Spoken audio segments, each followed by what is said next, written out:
정월대보름, 달이 가장 밝은 밤, 부처님은 무엇을 말씀하셨을까? 한 해의 첫 보름달이 뜨는 밤, 사찰에는 불빛이 가득 넘쳤습니다. 스님들은 법당 앞에 두 손을 모았고, 마을 사람들은 산 위로 올라가 둥근 달을 바라보며 조용히 소원을 빌었습니다. 그 풍경이 수백 년 동안 이어져 왔습니다. 그런데 우리는 한 번이라도 이런 질문을 해본 적이 있을까요? 왜 하필 이 밤이었을까? 왜 달이었을까? 그리고 그 달을 바라보며 손을 모은 마음 속에는 무엇이 담겨 있었을까? 정월대보름, 그 달빛 속에 깃든 불교의 가르침을 함께 걸어가 보겠습니다. 음력으로 새해의 첫 보름날, 즉 1월 15일을 우리는 정월대보름이라 부릅니다. 그런데 불교에서는 이날을 오래전부터 다른 이름으로 불러왔습니다. 바로 상원입니다.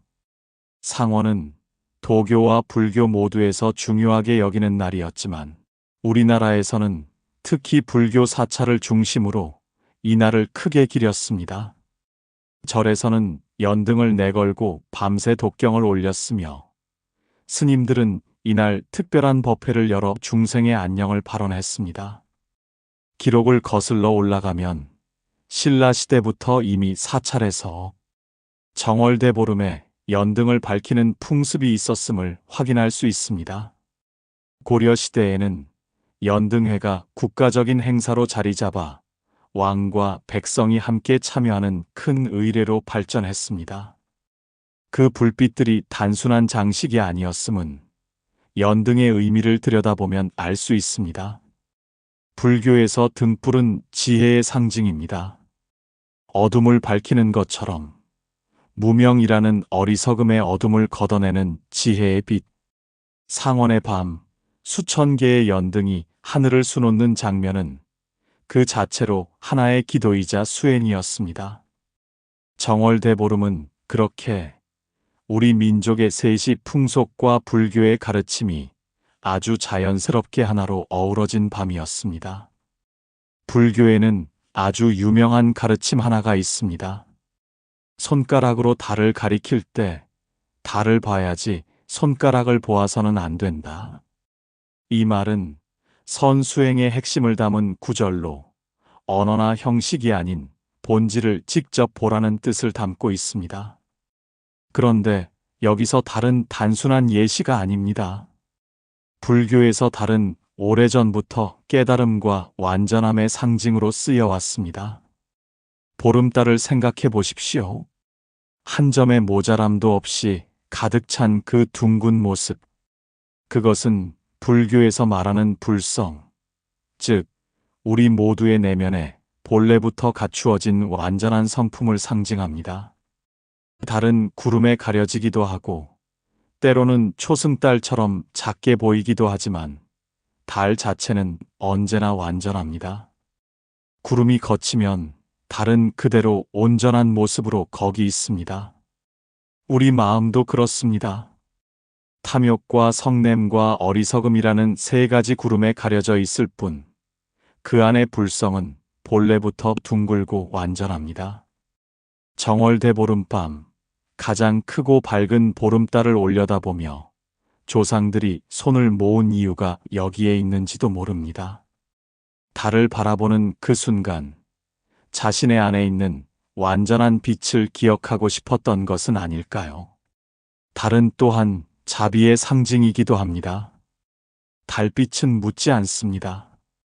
부자의 마당도, 가난한 이의 오두막도, 깊은 산속도, 넓은 바다도 똑같이 비춥니다. 모든 중생을 차별 없이 품는 부처님의 자비가 꼭 그 달빛과 같다고 옛 스님들은 말씀하셨습니다. 그러니 정월대보름의 보름달은 그냥 크고 환한 달이 아닙니다.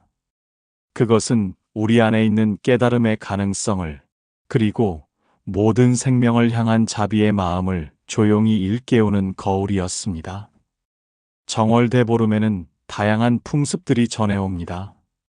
오곡밥을 나눠 먹고 불엄을 깨물고 달집을 태우고 달을 보며 소원을 빌었습니다. 이 풍습들을 우리는 흔히 건강과 풍년을 기원하는 행위로 이해합니다. 그것이 틀린 것은 아닙니다. 하지만 불교의 눈으로 다시 바라보면 그 안에 훨씬 깊은 의미가 담겨 있음을 발견하게 됩니다. 먼저 달집 태우기입니다. 마을 사람들이 함께 집과 나무로 탑 모양의 달집을 쌓고 보름달이 떠오르는 순간 불을 놓아 태워 올립니다. 그 불꽃이 크고 높을수록 풍년이 든다고 했습니다. 그런데 불교적으로 본다면 이 달집을 태우는 행위는 집착을 태워 비워내는 것과 닮아 있습니다. 지난 한 해의 묵은 때 원망과 집착, 욕심들을 불 속에 던져넣고 새롭게 시작하는 것. 불교에서 불은 번뇌를 태우는 지혜의 상징이기도 합니다. 달집의 불꽃은 그 자체로 하나의 소각, 비워냄의 의례였는지도 모릅니다. 다음은 불엄 깨기입니다. 새벽에 일어나 호두, 잣, 밤 같은 딱딱한 견과류를 어금니로 깨물며 한 해의 부스럼을 막는다고 했습니다. 이 행위를 불교의 언어로 풀면 아집을 깨뜨리는 것으로 읽을 수 있습니다. 아집이란 나라는 것에 대한 집착, 내 것, 내 생각, 내 방식에 굳게 얽매이는 마음입니다. 딱딱하게 굳어있는 것을 힘껏 깨뜨리는 그 순간, 우리 마음 속에 굳어버린 것들도 함께 부서지기를 바라는 마음. 거기서 새해의 맑은 시작이 열립니다. 오곡밤 역시 마찬가지입니다. 쌀, 찹쌀, 수수, 팥, 콩 등 5가지 곡식을 한데 섞어 짓는 오곡밥은 단순한 영양식품이 아니었습니다. 이웃과 나누어 먹는 것이 이 풍습의 핵심이었습니다. 내 집 밥을 담아 이웃에게 돌리고 이웃의 밥도 받아 함께 먹는 것. 이것은 분리된 나와 너의 경계를 허무는 행위입니다. 불교에서 말하는 보시, 나눔의 정신이 이 밥 한 그릇 안에 고스란히 살아 있습니다. 이처럼 정월대보름의 풍습들은 알고 보면 불교가 오랫동안 강조해온 3가지 가르침과 깊이 맞닿아 있습니다. 집착을 내려놓고 아집을 깨고 이웃과 나누는 것. 조상들은 명절의 풍습 안에 수행의 지혜를 담아 대대로 전해온 것이었습니다. 하늘을 올려다 보십시오. 1년 중 가장 크고 둥글게 떠오른 그 달이 말없이 당신을 내려다보고 있을 것입니다. 구름 너머에서도 도시의 불빛 사이에서도 달은 언제나 그 자리에서 온전히 빛나고 있습니다. 달이 완전하듯 당신 안에도 본래부터 완전한 것이 있습니다. 번뇌와 걱정, 후회와 욕심에 가려져 잘 보이지 않을 뿐 그 빛은 사라진 적이 없습니다. 오늘 하루만큼은 잠시 멈추어 보는 건 어떨까요?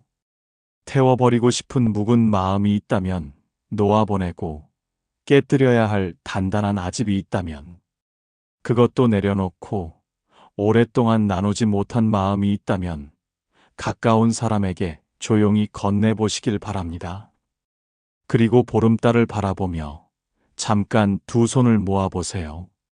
그것만으로도 이미 충분한 수행입니다. 그것만으로도 당신은 이미 그 달빛 속에 있습니다. 나무아미타불 나무관세음보살